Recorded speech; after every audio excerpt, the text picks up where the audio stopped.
Hello friends, welcome back to our channel.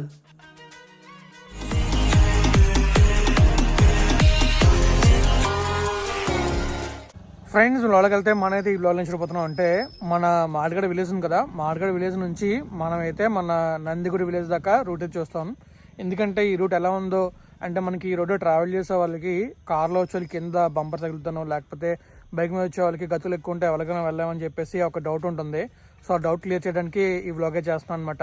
మరి video చివరి దాకా చూస్తే మీకే తెలుస్తుంది ఈ రోడ్ ఎలా ఉండేది అనేది అండ్ ఎలా ఉందనేది. మరి మీరు వీడియో అయితే పూర్తిగా చూడండి. పూర్తిగా చూసిన తర్వాత మీకు క్లియర్ ఐడియా వస్తుంది ఈ రోడ్ ఎలా ఉండేది అనేది. మరి రెడీలోకి వెళ్దామా? Let's go. మాడగడ నుంచి స్టార్ట్ అయిపోదాం.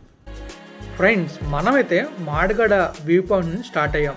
చూస్తున్నారా వెళ్ళేటప్పుడు మంచి ఎలా ఉందో. ఈ క్లిప్ నేను నా ప్రీవియస్ వ్లాగ్లో కూడా చూపించాను. ఇక్కడ నుంచి ఎందుకు చూపిస్తున్నానంటే మీకు ఒక క్లియర్ ఐడియా ఉండటానికి. చూస్తున్నారా చాలా బాగుంటుంది వ్యూ పాయింట్ అయితే. మనం పై దాకా బైక్ మీద వెళ్ళిపోవచ్చు. ఇది మెయిన్ స్పాట్, కార్స్ అవి ఆగుతాయి ఇక్కడ మనం బైక్స్ పార్క్ చేసుకోవచ్చు లేదా పైకి కూడా పార్క్ చేసుకోవచ్చు. ఇక్కడ నుంచి వ్యూ పాయింట్కి 1/2 km ఉంటుంది. నడుచుకుంటూ హ్యాపీగా వెళ్ళిపోవచ్చు. ఆ ప్రీవియస్ వ్లాగ్లో ఇంకా డీటెయిల్ చెప్పాను మాడగడ గురించి. ఆ ప్రీవియస్ వ్లాగ్ మీరు చూడాలనుకుంటే డిస్క్రిప్షన్ లింక్ ఉంటుంది, చూసండి, లేదా ఐకార్డ్స్లోనే వస్తుంది. చాలామందికి ఈ రోడ్ ఎలా ఉంటుందో తెలియదు. ఎందుకంటే ఈ రూట్లో ట్రావెల్ చేసింది చాలా తక్కువ మంది ఉంటారు. అలాగే వెళ్ళిన వాళ్ళు రోడ్ ఎలా అని చెప్తారు కానీ చూపించారు కదా. అందుకే నేను ఈ రూట్ని చూపిస్తున్నాను. ఈ రోడ్లో మనకి మొత్తం పార్ట్ హోల్స్ ఉంటాయి. అక్కడక్కడ రోడ్ బాగుంటుంది. మనం వెళ్తున్నాం చూసారా, ఈ రోడ్ అయితే చాలా బాగుంది, కొంచెం పర్వాలేదు. మనం కానీ ఈ రూట్ కాకుండా ఇంకొక రూట్ ఉంటుంది. ఆ రూట్ నుంచి వచ్చామంటే మొత్తం మట్ రోడ్ ఉంటుంది. రోడ్ అంతా బాగోదు. ఈ రూట్లో కార్స్ కానీ బైక్స్ కానీ హ్యాపీగా వచ్చేయచ్చు. అక్కడక్కడ పార్ట్ హోల్స్ ఉంటాయి, అవి చూసుకుంటే సరిపోతుంది. నేనైతే ఎక్కడ కూడా వీడియోని స్పీడ్ మోడ్లో పెట్టకుండా స్లోగానే పెట్టాను. ఎందుకంటే ముందు కనిపించే బ్యూటిఫుల్ వ్యూస్ని మీరు మిస్ అవుతారని. మనం ఇలా వెళ్తున్నాం చూసారా, ఈ రూట్లోంచి ఇలా కొంచెం ముందుకెళ్తే మనం మంచులోకి వెళ్తాం. మంచు అలా పడుతూ ఉంటుంది. మనం మన బైక్ మీద వెళ్తూ ఉంటాం. చాలా బాగుంటుంది. మన ముందెళ్ళే వెహికలే మనకు కనిపిస్తుంది అంటే ఆలోచించండి ఎలా ఉంటుందో. కార్లో వెళ్ళే వాళ్ళు అయితే ఖచ్చితంగా హెడ్ వేసుకుని వెళ్ళాలి. బైక్ మీద వెళ్ళే వాళ్ళు అయితే హెల్మెట్ కంపల్సరీ వేసుకోండి. నాకు తెలియక నేను హెల్మెట్ వేసుకోలేదు, కానీ చెవులకు గాలి వెళ్ళి చాలా ఇబ్బంది పడ్డాను. అయినా చాలా ఎంజాయ్ చేశాను నేనైతే రైడ్ని. మీరు ఇక్కడ చూస్తే ఎండను చూస్తున్నారు కదా, మనం కొంచెం ముందుకెళ్ళి ఘాట్ దిగామంటే మొత్తం మంచిగా ఉంటుంది. చాలా అద్భుతంగా ఉంటుంది. ఇక్కడ ఎండగా ఉండి మంచిగా కనిపిస్తుంది. కిందకి వెళ్తే మాత్రం మీరే చూస్తారు కదా ఎలా ఉంటుందో. కానీ నేను వెళ్తున్నప్పుడు సింగిల్ హ్యాండ్ డ్రైవ్ చేస్తున్నాను. నేను ఇంకో చేతి రికార్డ్ చేస్తున్నాను. స్కూటీని హ్యాండిల్ చేయడం ఈజీ కాబట్టి ఈ పని అయితే నేను చేస్తున్నాను. అదే బైక్ అయితే కొంచెం కష్టమే, గేర్ షిఫ్ట్ చేయాలి కాబట్టి. ముందున్న స్కూటీలు వెళ్తున్నాయి కదా, కామెడీ ఏంటంటే మనం చేత్తో రికార్డ్ చేస్తున్నాం, ఇంకో చేత్తో డ్రైవ్ చేస్తున్నాం. వాళ్ళకి హారన్ కొట్టలేం, సైడ్ అడగలేం. నేనైతే చాలా గట్టిగా అరిశాను, భయ్యా సైడ్ ఇవ్వండి అని చెప్పి. బట్ వాళ్ళకి వినిపించిందో లేదో నాకు తెలియదు. బట్ వాళ్ళైతే సైడ్ అవ్వలేదు. కానీ మనం ఊరుకుంటామా? చూసాం మొత్తానికి ఓవర్టేక్ చేసాం. కానీ వీళ్ళని ఓవర్టేక్ చేయడం కొంచెం కష్టమైంది. ఎందుకంటే వాళ్ళు ప్యారలల్గా వెళ్తూ మాట్లాడుకుంటూ వెళ్తున్నారు. ఫ్రెండ్స్ కదా, మనం వెళ్తున్నప్పుడు ఎన్నెన్నో విషయాలు డిస్కస్ చేస్తూ వెళ్తుంటాం. ఆ టైంలో వెనక ముందు ఏం చూసుకుంటాం అన్నట్టు వెళ్తున్నారు.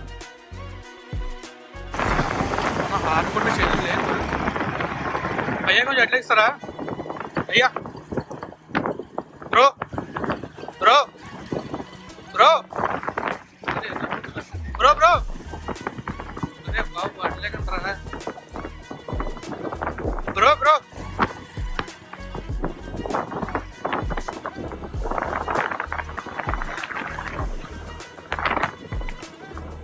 బట్ ఫైనల్గా మనమైతే ఓవర్టేక్ చేసాం.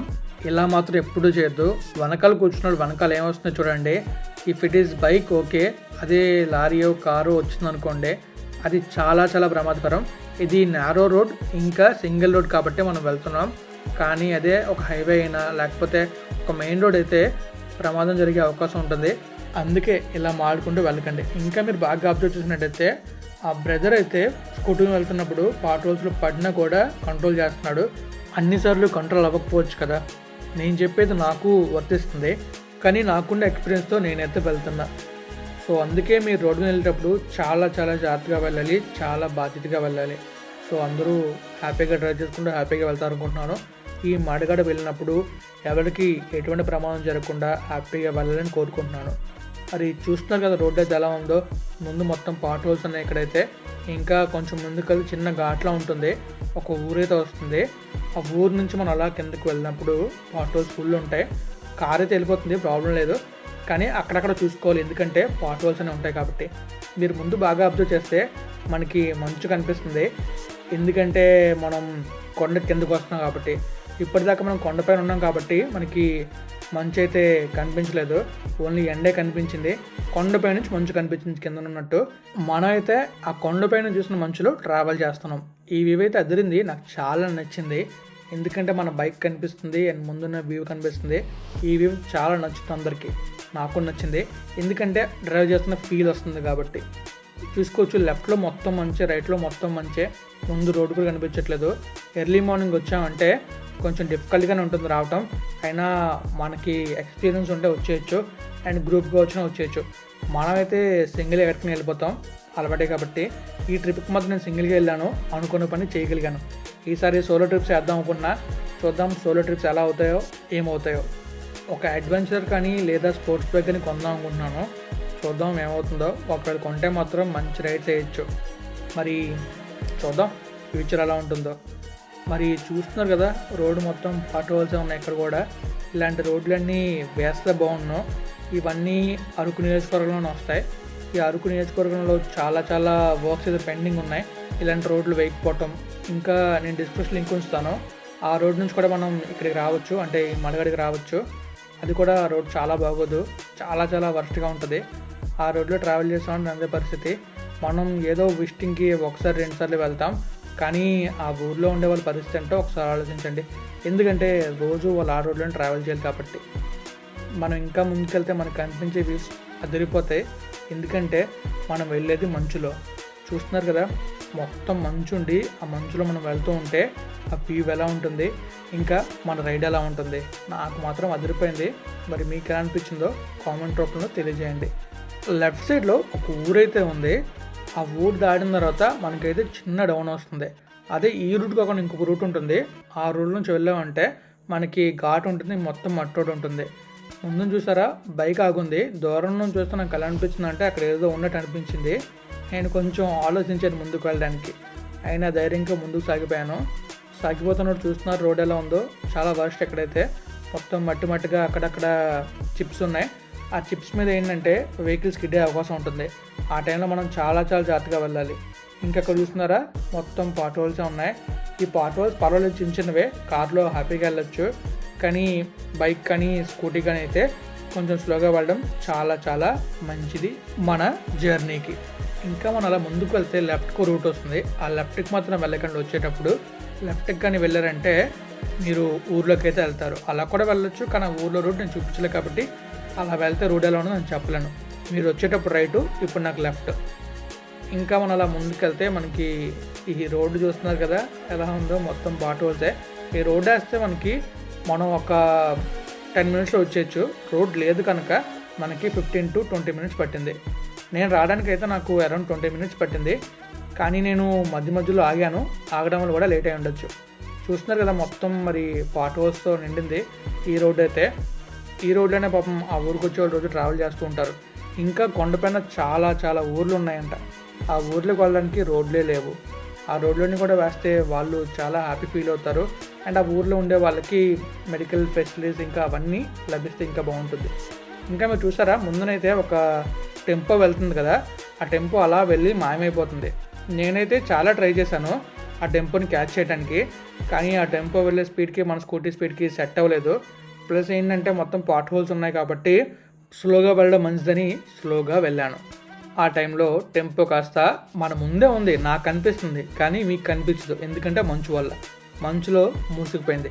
ఆ ముందు నాకు క్లియర్ కనిపిస్తుంది, బట్ కెమెరా లెన్స్కి అయితే కనిపించట్లేదు.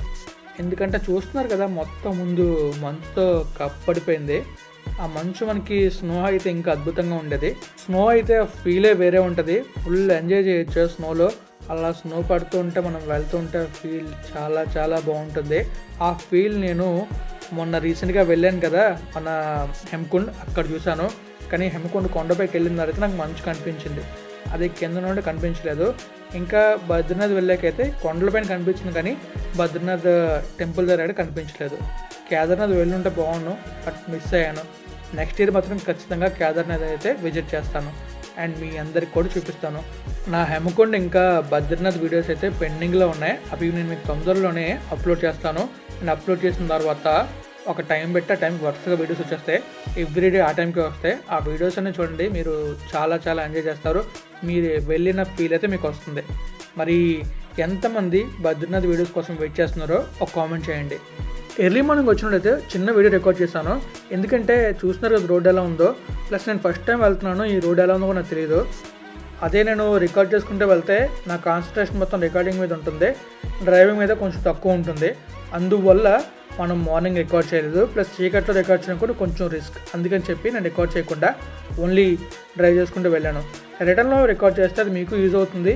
అలానే ఈ రోడ్ ఏదైనా కూడా మీకు చూపించగలుగుతాను. చూస్తున్నారు కదా రోడ్డు మొత్తం పాట్ హోల్స్ నిండిపోయింది. ఇంకా మీకు మనం నందిగూడ దాకా వెళ్తాం. నందిగూడ నుంచి మనం డైరెక్ట్గా బోసుబడి జంక్షన్కి వెళ్ళొచ్చు. బోసుబడి జంక్షన్ నుంచి లెఫ్ట్కి వెళ్తే అరకు వెళ్తాం, రైట్కి వెళ్తే మనం మన వైజాగ్ ఉంది కదా, వైజాగ్ వచ్చేస్తాం. వైజాగ్ కన్నా ముందు కొత్త వలస, ఎస్కోట, ఇంకా బొడ్డవర అవన్నీ వస్తాయి. అండ్ తెలుసు కదా మన రాజమండ్రి నుంచి మన విజయనగరం వరకు నేషనల్ హైవే 516 వర్క్స్ అవుతున్నాయి. ఆ రోడ్ కూడా ఆల్మోస్ట్ కంప్లీట్ అయిపోయినట్టే ఉంది. వన్స్ కంప్లీట్ అయితే మాత్రం మనకి మన విజయనగరం నుంచి రాజమండ్రి సింపుల్గా వెళ్ళొచ్చు ఈ బ్యూటిఫుల్ లొకేషన్స్ నుంచి. ఘాట్ రోడ్ మొత్తం చిన్నగానే ఉంది, కొంచెం కొంచెం అక్కడక్కడ ఎక్స్టెండ్ చేశారు. కొన్ని చోట్ల వేసిన రోడ్డు మీద రాళ్ళు పడిపోయి రోడ్ అయితే అక్కడక్కడ కొంచెం డిఫరెంట్గా ఉంది, డిఫికల్ట్గా ఉంది. మీరు వెళ్ళినప్పుడు ఘాట్ రోడ్లో స్లోగా వెళ్ళండి. అండ్ రిమైనింగ్ రూట్లో మనం నచ్చిన స్పీడ్లో వెళ్ళొచ్చు. అంటే అక్కడ ఉండే స్పీడ్ లిమిట్ బట్టి ఆ రూట్లో మనకి వెళ్ళే స్పీడ్ వచ్చేసి 60 to 80 km. ఆ స్పీడ్లో వెళ్ళడం చాలా బెటర్. అంటే అంతకన్నా తక్కువ స్పీడ్ కూడా వెళ్ళొచ్చు, కానీ మ్యాక్సిమం స్పీడ్ అనేది అది. ఇటే ఇటే ఇటే ఇటే స్ట్రైట్ వెళ్ళిపోండి. ఇంకా ముఖ్యమైన విషయం ఏంటంటే మనం వెళ్ళేటప్పుడు ఎవరైనా మనల్ని దారి అడిగితే వాళ్ళకి దారి చెప్పడం చాలా చాలా ఉత్తమమైన పని. రోడ్డు బాగోకపోతే రోడ్డు బాగోలేదని కూడా చెప్పండి, అప్పుడు వాళ్ళు వెళ్ళి ఇబ్బందులు పడకుండా ఉంటారు. ఇప్పుడు మీరు చూస్తున్నారు కదా, ఈ రోడ్డు వచ్చి స్ట్రైట్గా వెళ్ళిపోతే మనం ఎక్కడికి వెళ్తామంటే మన బోసుబడి జంక్షన్ ఉంది కదా, అరకు మెయిన్ రోడ్లో నేషనల్ హైవే 516 ఉంది కదా, ఆ రోడ్కి వెళ్తాం. అక్కడ నుంచి మనం లెఫ్ట్కి వెళ్తే అరకు వెళ్తాం, రైట్కి వెళ్తే వైజాగ్ వెళ్తాం. వైజాగ్ కన్నా ముందు మనకి కొత్త వలస, ఎస్కోట, బొడ్డవర ఉన్నాయి. ఆ బొడ్డవర జంక్షన్ నుంచే మనం లెఫ్ట్కి వెళ్ళామంటే విజయనగరం వెళ్తాం. అదే కొత్తగా వచ్చిన నేషనల్ హైవే 516A. మీరు ముందు చూస్తే మొత్తం మీకు మంచుతో కప్పబడి ఉంది. ఆ మంచులో వెళ్తున్నప్పుడు లెఫ్ట్లో రైట్లో చూస్తే ఆ పంటలు, ఇంకా అక్కడ ఉన్న ధాన్యం బస్తాలు అంటే ధాన్యం కుప్ప అంటారు దాన్ని, అవన్నీ చూస్తుంటే చాలా బాగుంటుంది. ఆ ఫీలే వేరే ఉంటుంది. ఇంకా మీకు చలేస్తుంది, ఆ చలిలో మీరు టీషర్ట్ తీసి వెళ్తే మీకు సరైన ఫీల్ ఉంటుంది. అలా ఎప్పుడైనా ఎవరైనా వెళ్తే కామెంట్ చేయండి. మనమైతే నందిగూడ విలేజ్ దాకా వస్తాం. ఈ నందిగూడ విలేజ్కి వెళ్ళాలంటే మనం రైట్కి వెళ్ళాలి. అదే స్ట్రైట్గా వెళ్ళామంటే మనం మన బోసుబడి జంక్షన్కి వెళ్తాం. అయితే మనం నందిగూడ వెళ్తాం విలేజ్లోకి, అక్కడితో బ్లాగ్ అనేది ఎండ్ చేస్తాం. ఇదిగోండి, ఇక్కడ నుంచి మనం రైట్కి వెళ్తే నందిగూడ ఊరు వెళ్తాం, అదే స్ట్రైట్గా వెళ్తే బోసుబడి జంక్షన్కి వెళ్తాం. మరి మనకైతే నందిగూడలో చిన్న పని ఉంది, ఆ పని చూసుకొని చిటికలో వచ్చేస్తాను. అప్పటి వరకు మీరు నా నెక్స్ట్ వీడియో ఏంటనేది కామెంట్ చేయండి. అండ్ అలానే వీడియో కోసం వెయిట్ చేసేయండి. మీకైతే నందిగూడ దాకా చూపించాలనుకుంటున్నాను రోడ్ని అయితే. మరి మీకు ఎలా అనిపిస్తుందో కామెంట్ చేయండి. రోడ్డు అయితే మొత్తం నా స్పెట్స్ తడిచిపోయి మంచు వల్ల. అండ్ చూసుకోవచ్చు నా స్వెటర్ కూడా మొత్తం మంచు అయిపోయింది. చూస్తున్నారు కదా, ఇదంతా మంచు అయిపోయింది, తుడిసాను ఇప్పుడే. అండ్ సైడ్ చూసుకోవచ్చు, సైడ్ కూడా మంచు పడిపోయింది. ఇలా అంటే పొక్క కూడా వస్తుంది అనమాట. చాలా బాగుంది రైడ్ అయితే. మరి మీకు రైడ్ అనిపిస్తుంది కామెంట్ చేయండి, వీడియోని లైక్ చేయండి, ఫ్రెండ్స్ షేర్ చేయండి. ఇప్పుడు నా ఛానల్ సబ్స్క్రైబ్ చేసేయండి. Thank you friends, thank you for keep supporting. Bye, thank you so much.